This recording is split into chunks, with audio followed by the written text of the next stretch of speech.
Where is Tinubu? Kaduna women cry out. So guys, before I allow you watch that video where Kaduna women are shouting, asking where is the president of Nigeria, where is Tinubu, after more than 200 children were taken away from their school. Take a look at this headline. This one says, reps demand rescue of 200 abducted women. Borno women. I mean, women were adopted from IDP camp in Borno State. As if that is not enough, these bandits still went to take over 200. That is close to 300 children were taken away by these bandits.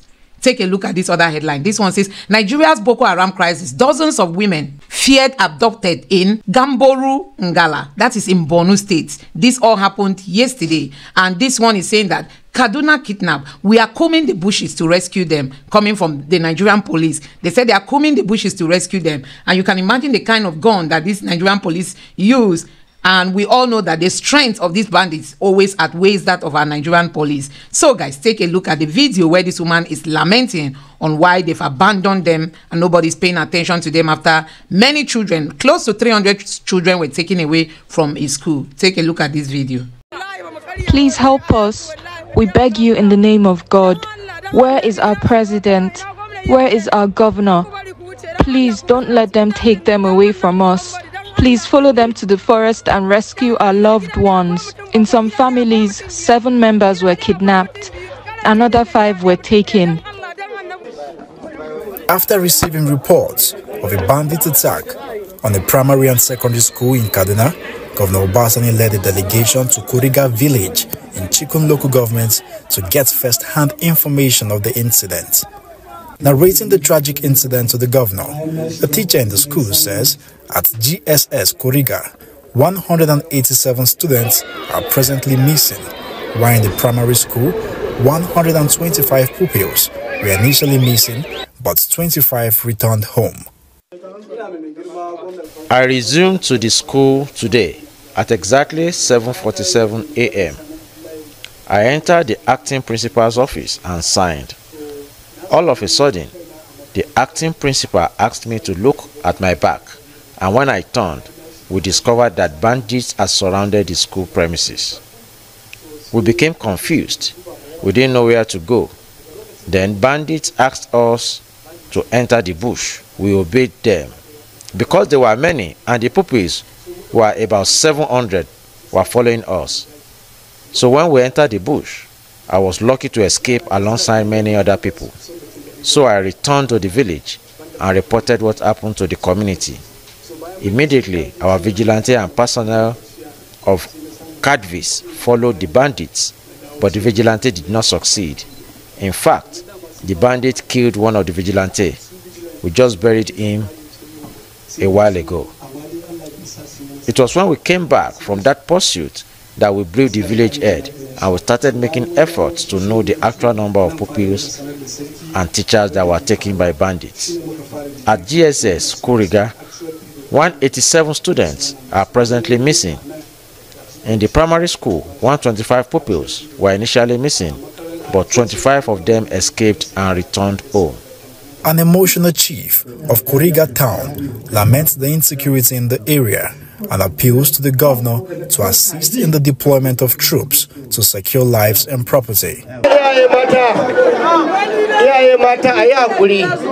While addressing the community, Governor Obasani sympathized with the parents and families of the abducted students, although he says the figures of those abducted is still sketchy. However, he is working tirelessly to ensure that those abducted regain their freedom unhurt. We have not been able to know the number of the children or the students that have been kidnapped. But what I can say here is that by the grace of God, under my able leadership, we will try as much as possible to ensure that every child return.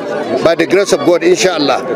We are doing our best. I'm going to work with the community leaders. I want to work with the traditional rulers here, as well as the youth, to ensure that every child return back home by the grace of God. Residents of Kuriga village troop out in their numbers to cheer the governor for coming to identify with them promptly. They also commend him for promising to build a police station in the community. Ma'am, like you said, we woke up to the news of over 200 girls kidnapped. What do you have to say to this? I said it in my speech that whoever is kidnapping young people is sick, cruel, and a coward. Yes, yes. Enough is enough. And I call on the state governors that once we take hold of them, they deserve capital punishment. Why don't they take people their size? Why are they torturing our children? What they are doing is trying to kill our future.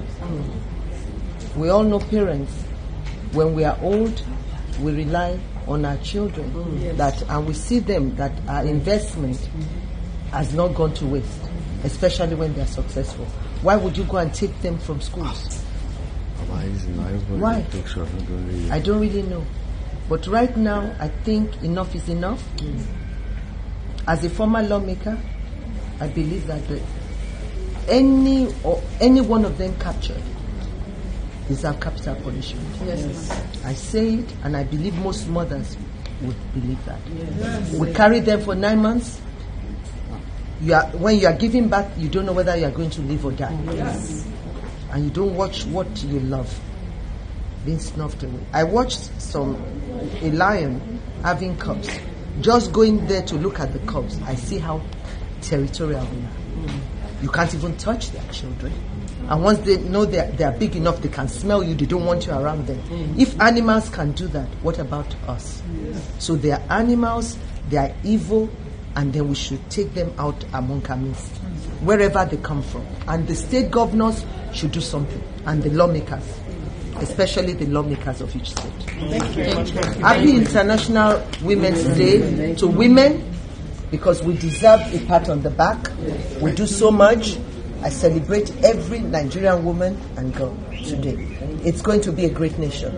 Work towards it. Thank you. Thank you, ma'am. Where is Tinubu? Where is Tinubu? Nigeria appears to not having a president. Everywhere is quiet and people are just doing whatever they want to do. So guys, this insecurity of a thing has gotten out of hand. And everybody was thinking that, oh, the thing was really hot during the time of Buhari because it was Buhari and the Northerners, you know. Because we know that this insecurity is more in the north. And people were thinking that, okay, Buhari was just defending his people. Now that Tinubu has come in, he has not put in any one effort to ensure that these people don't have their way again. You know, they are not talking they are not saying anything about the open grazing and you know what all these headers do to farmers in their farms and all that. We've had all that even after Tinubu took over this position of leadership, and nothing is happening. So guys, I don't know what you guys think about what is happening in Nigeria. Honestly, we've lost it, and we must lay all blame to INEC. We must lay all the blame on the INEC chairman and to the judiciary, because they did not allow the people's mandate, the decision of the people to have its way,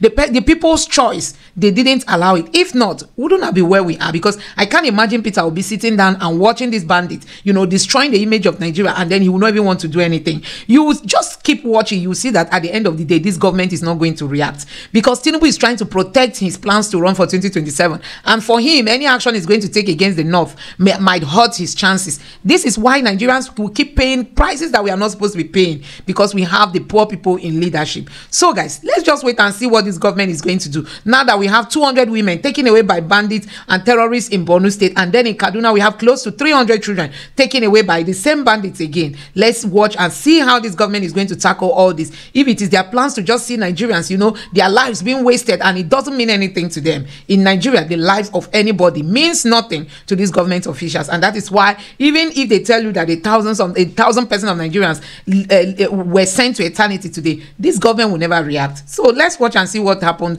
under the situation of insecurity that is getting out of hand now. Please don't forget to subscribe to the channel, turn on the notification bell. Please give this video a like so that YouTube can recommend it to others, and drop your thoughts in the comment section below. Thank you.